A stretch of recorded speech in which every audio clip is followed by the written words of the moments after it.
I welcome you guys to class. Today we shall be learning about elections. But before we go into the details, let's quickly look at the objective we want to achieve in this lesson. Number one objective in this lesson is that everybody who is a partaker in this lesson should be able to explain the meaning of election. Number two, everyone should be able to identify and explain types of elections.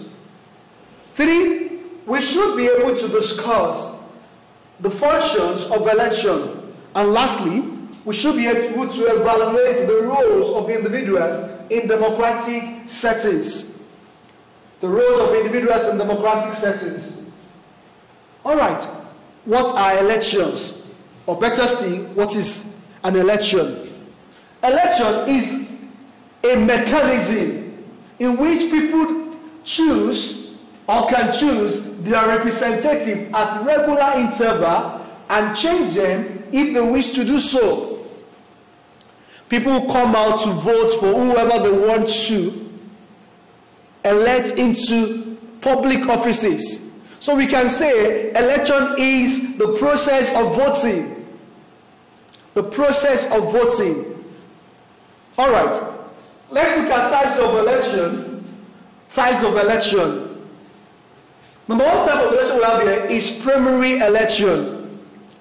Now, primary election is the election that takes place within the confinement of a political party.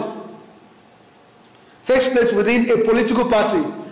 Now, I must tell you that people that you see out there that are called candidates, a candidate of a political party would have gone through a particular election in his own party, political party.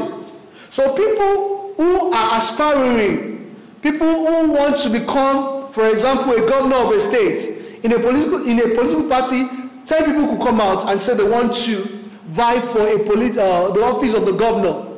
Now, the party will conduct an election within the party, and that election is called primary election. People who showed interest at that time are referred to as aspirants, while someone who emerges at the end of that election is now known as a candidate. Also, we have direct elections. Direct election is the election that everyone goes out to vote, especially qualified adult citizens. They go out to vote for whoever they want to represent them in government. Also, we have indirect election. Indirect election is otherwise known as electoral college. Some selected individuals will vote on behalf of the general public. You know, in USA, they combine both direct and indirect election for the election of their president. The electoral college have a say. Also, the people, the public, also they have a say in the election. And lastly, under the types of election, we have referendum.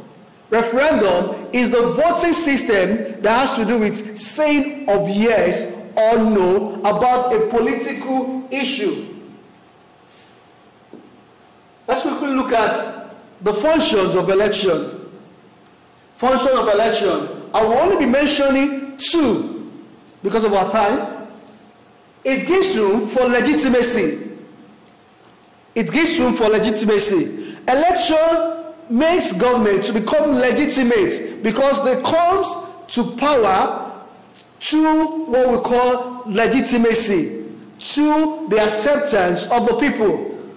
People who are elected come to power through the acceptance of the people.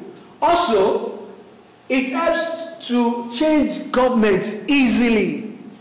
It helps in the changing of government easily. Also, it helps in filling public offices and organized government. Now let's look at the roles of individuals in democratic system or settings. Number one role you have as an individual, if you are of a voting age, number one role you have is that you must register. Because if you have not registered, you cannot vote during election.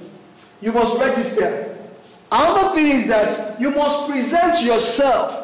You must make yourself available during the election so that you'll be able to cast your votes. And lastly, you must conduct yourself peacefully and ensure that you persuade others to conduct themselves peacefully. All right, we shall be learning more and more of this in our Google Classroom. Thank you.